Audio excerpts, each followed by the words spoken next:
Okay, let me get started. First off, thank you very much to all of you guys for joining us. This is going to be a relatively a short webinar. The whole idea is not to sell to you guys, but demonstrate some of share with you some of what we can do and how we can help you with. Um, the intention is, as a customer of ours, we want to make sure to share with you some of the things we have actually built and some of the things how we can actually help you. That's the whole idea behind this. This is a series. And the way we're going to do is we're going to start with there are 4 parts to this particular series. Every Tuesday, starting today, for the next for 3 more weeks after this, you will actually have sessions, just a quick half-hour sessions. That's the current plan, half hour to 40 minutes. That's the one we are thinking of. It'll be four sessions. And the first one is going to be today, which is cyber resiliency. That's the topic we're going to cover, right? If you have any questions, I would love to make it as interactive as possible. I'll have a bunch of slides. It's not to bore you. I will just cover the top level items. Always ask me questions, put the questions in the chat, and I'd be very happy to actually share some of the information with you. Yep. For people, I didn't introduce myself. Again, this is Subhaya Sundaram. I run products for HYCU, based out of our Boston office here. Again, thank you very much for actually trusting HYCU. Today's topic is going to be specifically around malware scanning for in the world of Nutanix.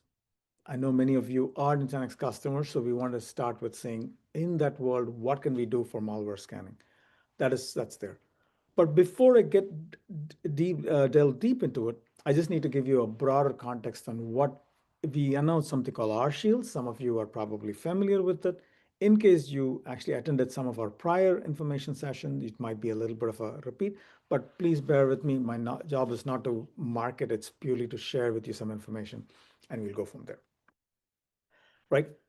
R Shield itself, that's HYCU's cyber resiliency. What do we call the fabric? Because people were wondering, why do we call it fabric?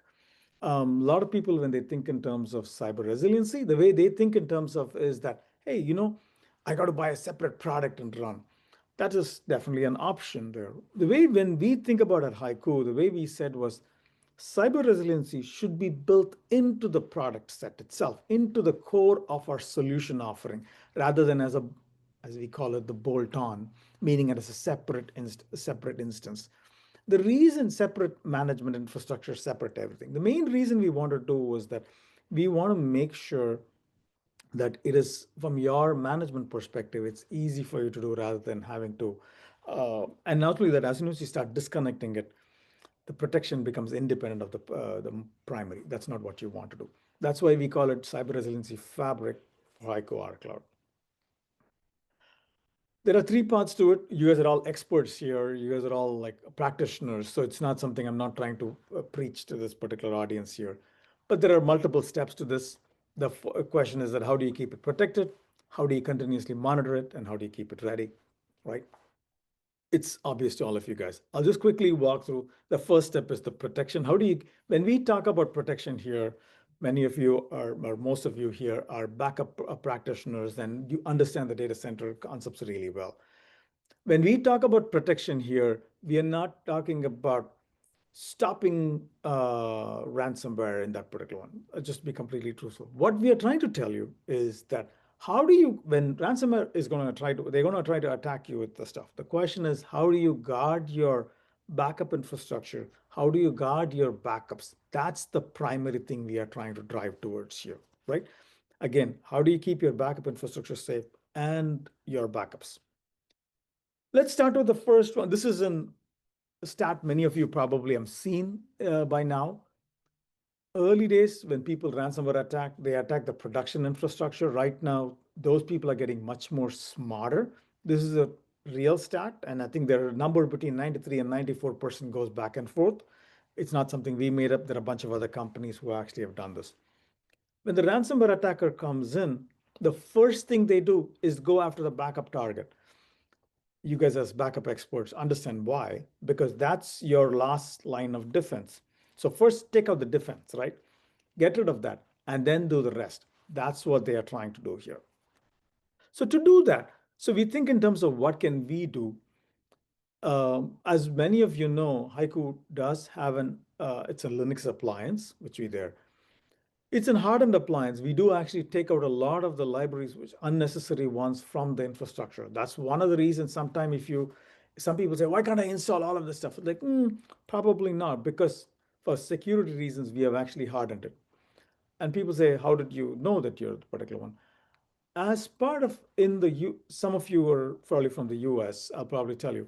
In the US, they have this DISA, which is Defense Information Security Agency, and they have a process for how to where you have to go through a huge of security examination with them.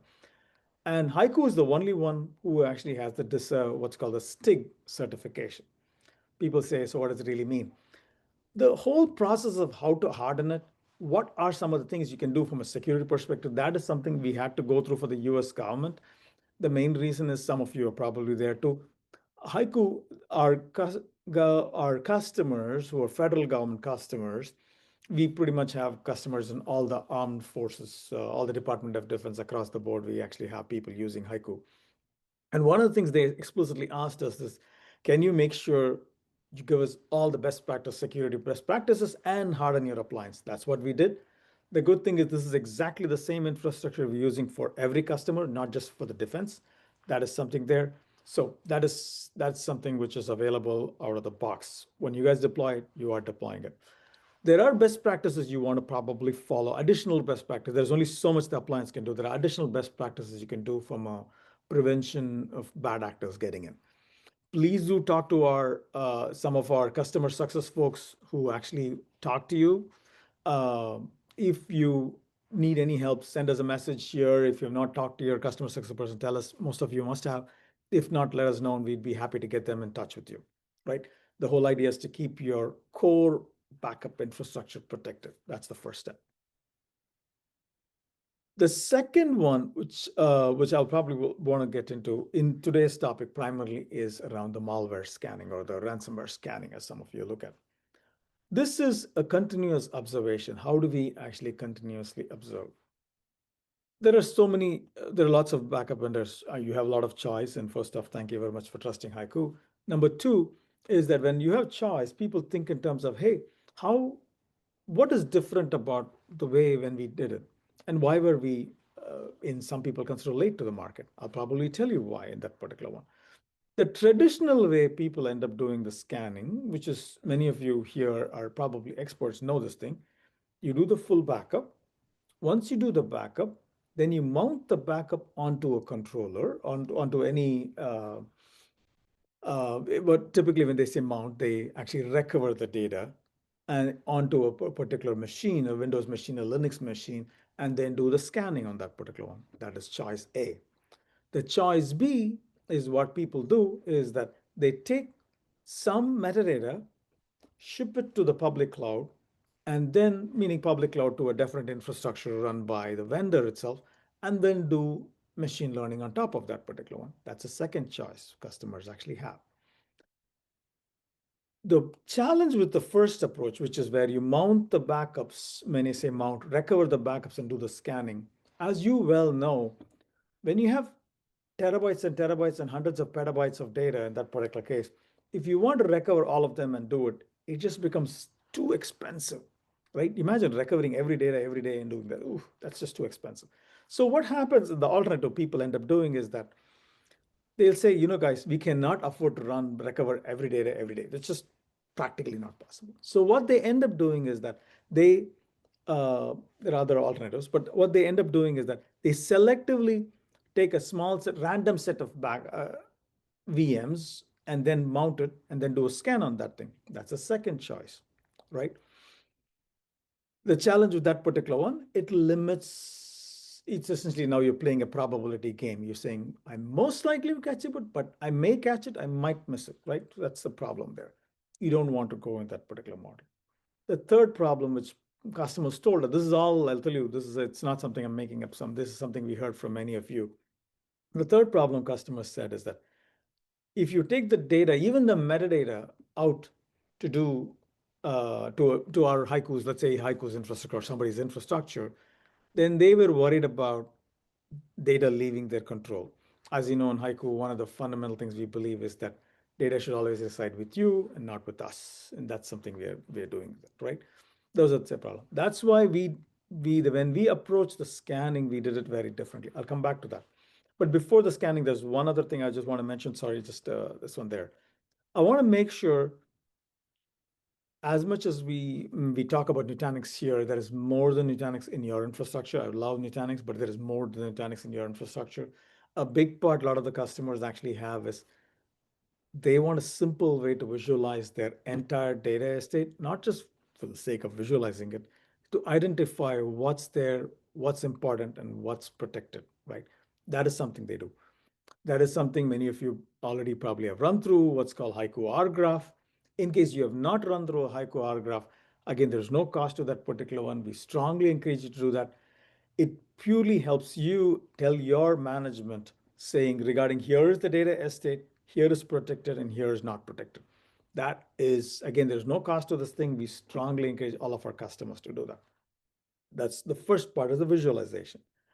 Now, the second one is, again, before we go to the full scanning part, comes down to anomaly detection. This is something which we currently have in the solution. As long as you guys have, I think, 5 or later, you already have this functionality. The whole idea is that version 5.0 or later, you all have this functionality. The whole idea is that we look at the list of changes which are happening in the infrastructure. When we do a historical over a period of time, we look at statistical averages of what's changed. And when things are changing above an expected threshold, today we actually warn you. That is something we do. This is anomaly detection built in your infrastructure, right? Based on the change, this is purely based on change rate. The good and bad thing about this thing is that when you do purely based on change rate, there are times, let's say, for example, you're cleaning up your infrastructure, meaning you're rewriting some of the files, things like that. Suddenly you might get an alert saying, hey, there's a problem. There might be something you might want to watch out. Again, we're not telling there's an attack immediately, but we'll tell you, at least warn you of that particular one. That is, some people call it as a false positive. No, it's just to tell you ahead of time that there is a probability here, right? That's there. So that's the anomaly detection. It is something there. Today, if you actually look at your event logs, things like that, you will actually see this information there.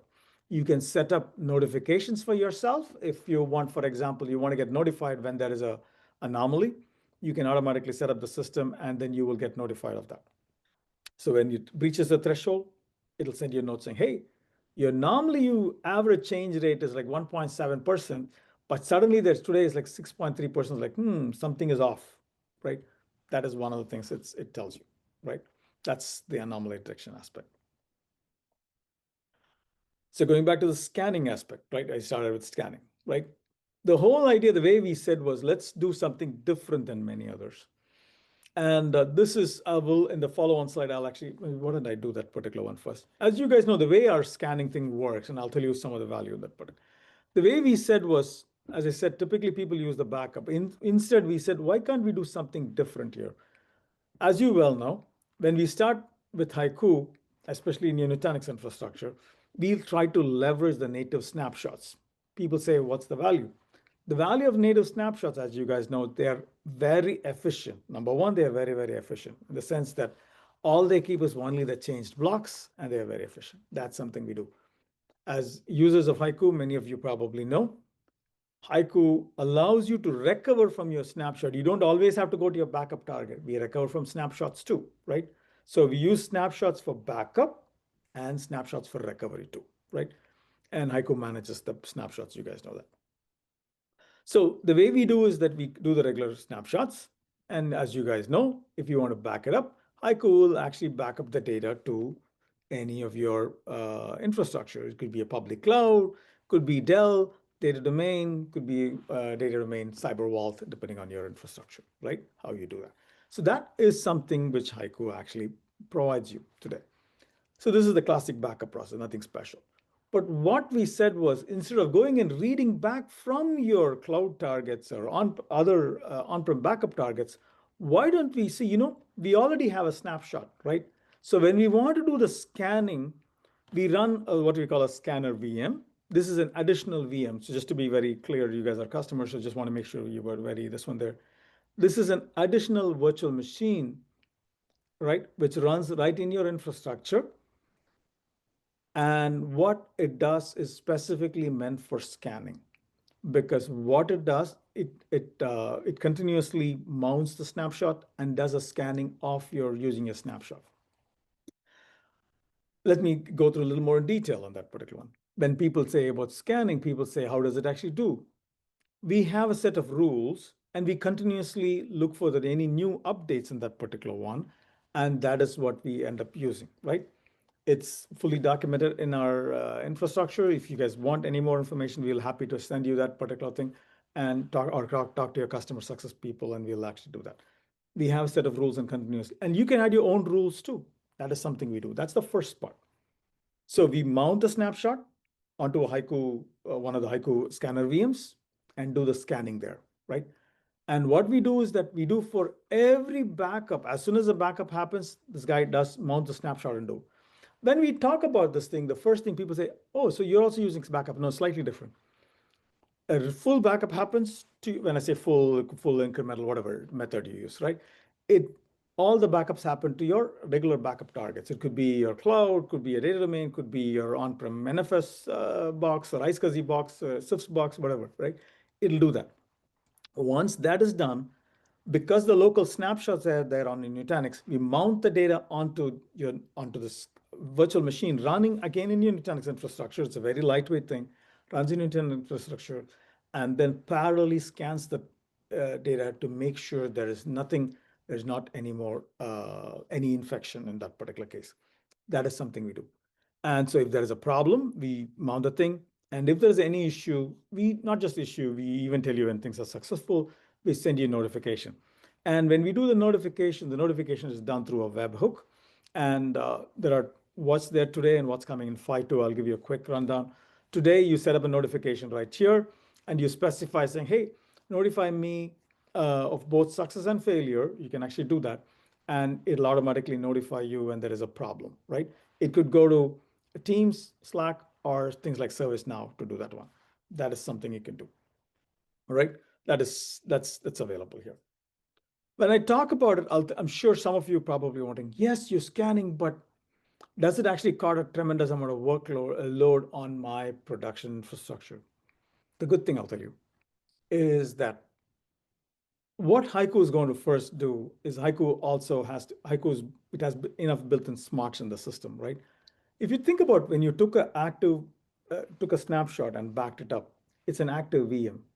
Because it's an active VM, all the classic metadata or whatever the initial HYCU needs to start the whole process is all in memory.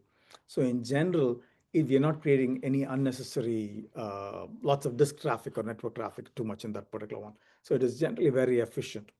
And HYCU actually mounts the snapshot onto the scanner VM and does its scanning. So because of that, it's done in the right order without actually having cost too much extra compute and resources on your production infrastructure. That's what it's done much more efficiently, right? And you can actually choose. The good thing is in the scanner thing, you can choose to say, I want to be able to scan all of my infrastructure, or you can say select all of my VMs, or you can say I want to selectively choose which VMs I want to actually scan. That is something you can do.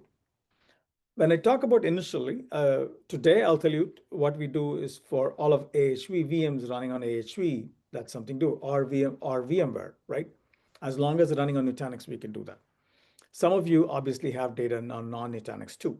So you will actually start having the non-Nutanix infrastructure relatively in a short order too. I wanted to let you know, start with the Nutanix infrastructure and we'll actually have follow-on. I hope I made sense. I know I generally tend to talk fast.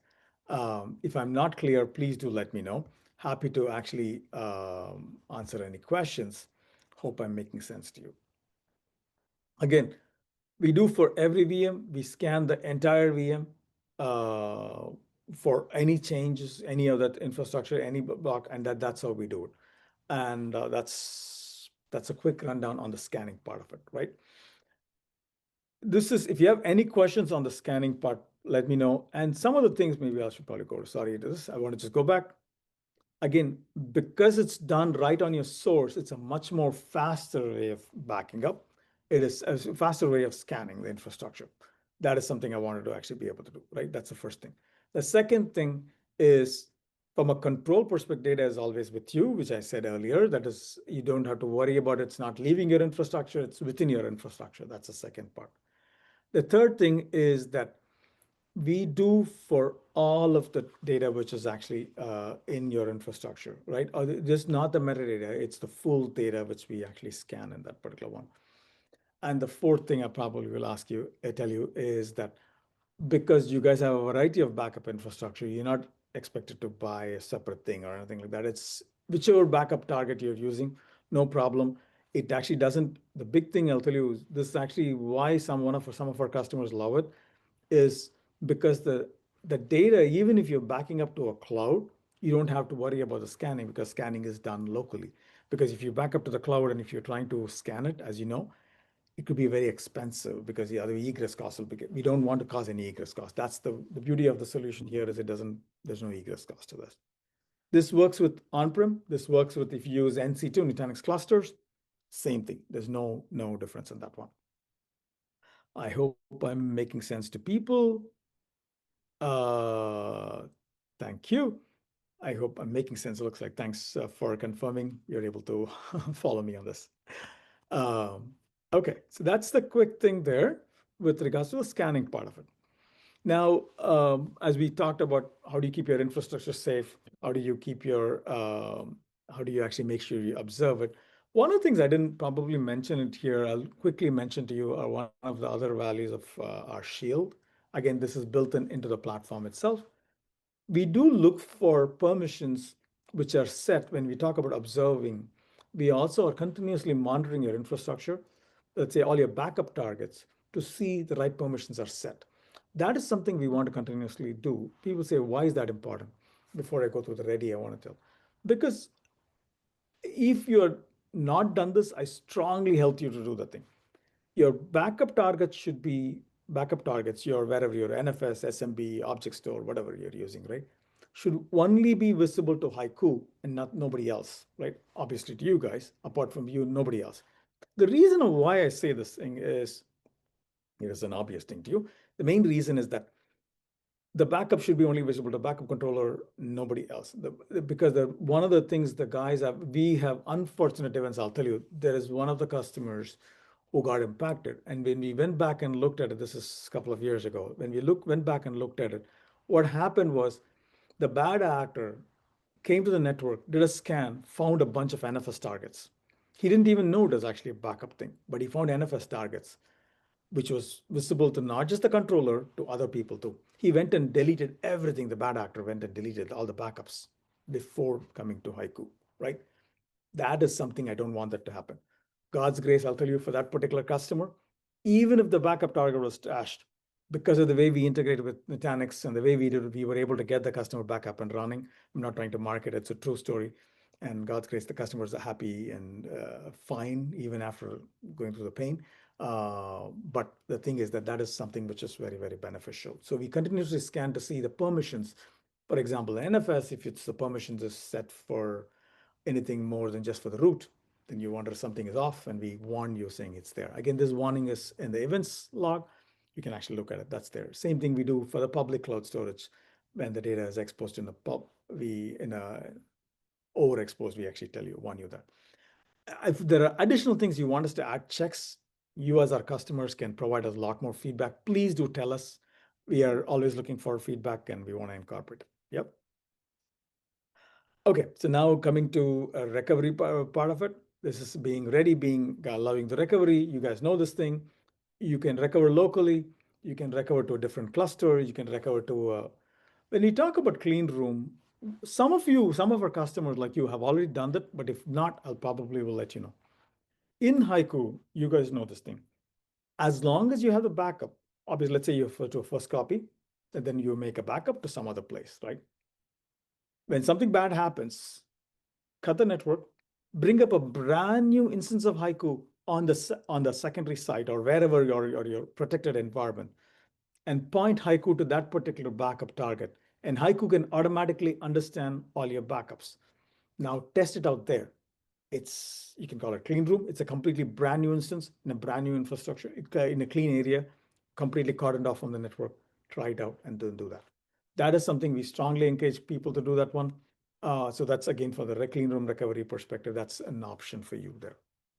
The other alternative some of the customers have done is that they use public cloud as an option. They use a spin up a HYCU controller on the public cloud and do the recovery there to test it out, to actually bring it up on the public cloud and things like that. So that is something you can also do too. So a variety of options there. There are, in case you do not have a DR for your infrastructure, we strongly encourage you to turn on the disaster recovery capability of HYCU. Again, this is in a grand scheme of things, there is obviously a cost to the DR functionality. Just I'm not going to so there, but it's a relatively a small cost compared to your overall thing, and gives you peace of mind. And you can spin it up on any public cloud you want: Google, Azure, AWS. That's something there. That is, again, we strongly encourage you to do that. Keep a worm resilient copy in a public cloud, and you can spin up to any one of them on demand as you need it. That is something we strongly encourage people to do that. And we have tools if you want to do bulk recovery, things like that, we can help you with that. That's something there. This is not just for virtual machines. I know virtual machines and file systems, which you guys care about.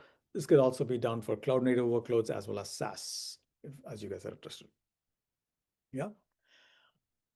This is just one of our marketing guys didn't want to let me go. So obviously there is lots of other different workloads there. You guys can actually, we strongly encourage you to protect it. I'll tell you the way, as a guy who run products, one of the things I tell when customers ask me, when we added SaaS support, one of the questions customers ask me is that, hey, you have so many SaaS. Today I don't back up anything. What do I do? Where do I start? Because sometimes it's confusing, right? Because average customer has 200 plus SaaS. The simple rule I tell them is 3 eyes. People say, what do you mean 3 eyes? It's not like the eyes, it's the key eye as in igloo, India, all that stuff. Eye as in. The reason for the 3 eyes I tell them is that first, please protect your identity. People say, what do you mean by the identity being your IAMs, right? It could be Azure AD, or I should say Entra ID, Entra ID, AD, or Okta, things like that. So please do protect it because that's your entry. So you got to, because that controls everything. So that's the first part. Because people think of just the user identity, as many of you know, it's just not user identity. It actually has information, things around your applications and permissions and privileges and so many other things in that particular one, right? Your network resources and so on. So it is very critical. Please do that. The second one I'll tell people is your IP. When you talk about IP, the intellectual property of your organization, please do protect that. That is something I tell people, which people say, what is IP here? It could be in things like your source code, GitLab, GitHub, things like that. That is the second one. The third thing the other IP could be in some people's case, for example, for one of our customers, Confluence is their biggest IP because the reason is that they've built over the last 10 years, they built intellectual property on that particular one. And they said, if I lose it, my entire company thinks. So that could be their IP. That's the second part. The third part is your customer information. That's the third I, information about your customers. It could be in your CRM like Salesforce. It could be in your support tickets like Jira Service Management, could be any of them. So wherever you are, please do protect it. That's your 3 I's. Again, it's not to point of selling it, but if you don't use HYCU to, please use something else to protect some of the core crown jewels of your company. Yeah. I know I went for a little longer than planned. I think I'm still within that just about 30-minute mark there. The whole idea is that please do talk to if you want to do the malware scanning, it's very simple to turn on. If you guys have the infrastructure, please do turn it on. We can actually send out this information via email. We'll do that. Again, the scanning itself is very, very simple. Just turn it on. And it gives you control. You can decide to, as I said, scan all of your VMs, select set of VMs, however you want to do that. That is something you can do. We strongly encourage you to visualize your entire data estate, this is when I say data estate, this is all your SaaS, PaaS, DBaaS, IaaS, things like that, please do. And the last one is protect your SaaS critical infrastructure. Yep. This is the last slide I have. One more thing. In case you've not registered for some of our next upcoming series of webinars, please do. I strongly encourage you to do that. There are 3 more coming up. The goal is not to do marketing. The goal is to do give you some value, tell you about what options you actually have and protect it. To turn on this scanning functionality, you just have to have what we call the premium license, or what's called either the premium license or what some people call the DR license. It's one of those two models which is there. If you are wondering whether what you have the right license, ask one of our customer success people or this one, and they'd be very happy to provide you that. Yeah. If you have any questions for me, send me a note. Happy to address that. The question there was a question on licensing. As I said, a lot of the functionality in our Shield is included. The scanning today is a capability requires the premium license. Rest of the stuff, whatever I talked about, is built in the infrastructure. We'll continue to enhance it. This is enrich it. There's tremendous amount of work going on in the organization to actually make it easy for you guys to use. Let us know for that. Any other question, thoughts, comments from people? Hopefully it made sense to people. Oh, there is a question saying, are customers using it today? Yes, there are some customers already using it today. They've been actually, does the MSP license include ransomware scanner? This is the question which was asked. With MSP, again, MSPs too actually follow the similar model. They have a standard license and a premium license. If you have the premium option, you absolutely have the license for that. Yeah.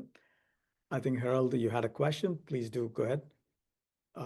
If you want to type it up, or if you can actually come off mute, you can do either one to that particular Harold. Oh, I think you're there. Can you hear me? Yes, I can hear you, Harold. Go ahead. Okay. I was told I have access to the recordings, but I wasn't given any instructions on how to do that. Oh, okay. So we will actually, yeah, go ahead, please. Also, the schedule for the other recordings, I received the invitation for this one like 2 minutes before we started. Oh. How do I get that? How do I get We'll the actually send you. invite?